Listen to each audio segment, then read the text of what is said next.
Ranges of motion for your pelvic floor while hanging. I want to include this as a breathing drill for you because I think that this is one thing that climbers can do that can be massively helpful, especially if we are dealing with tighter or hypertonic pelvic floors. You're going to use a pull-up bar or a hang board, whichever, doesn't matter, but I would definitely use the jugs and support for your feet to begin with. You're going to get underneath your bar or board, and what I want you to do is get that pelvis in a neutral position. So it doesn't need to be totally tucked under you. So you see how here my low back is extremely flat. So we don't want that, and we don't need the pelvis in a really big anterior tilt. So right about there looks pretty good. Now what I want to do is, as I'm hanging, I need to exhale and let my ribs come down. I also want to think about getting tension from the bottom up. Now, the goal of this breathing drill is going to be to keep tension in the low abs, keep the low ribs down, but allow for expansion of the pelvic floor or relaxation on an inhale, and then on an exhale to feel the pelvic floor lift. We want to make sure that even in positions where we're using more tension, like we are with climbing, because we are constantly in an extended position up here, that we need to be able to also keep tension in so that we're not flying off the wall or like a spaghetti noodle, right?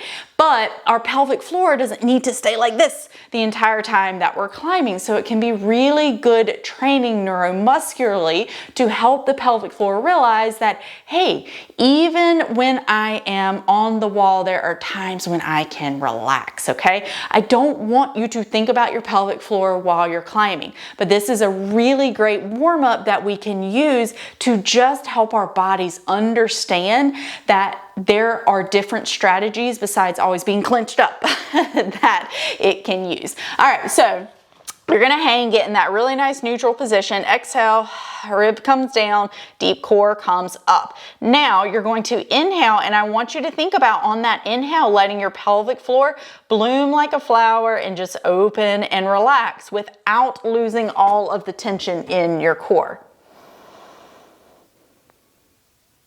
And then you're gonna exhale, and you can actively lift your pelvic floor, deep core up, ribs down, and then you're gonna inhale again, keeping the tension in your abdomen, but letting your pelvic floor lengthen, relax. Exhale, lift pelvic floor. And you just want to run through several cycles of that. So again, the goal of this breathing drill is to feel the pelvic floor lengthen and relax on that inhale without having to lose all of the pressure in the abdomen, because we need to be able to do this instinctively or reflexively on the wall. All right, hope that helps.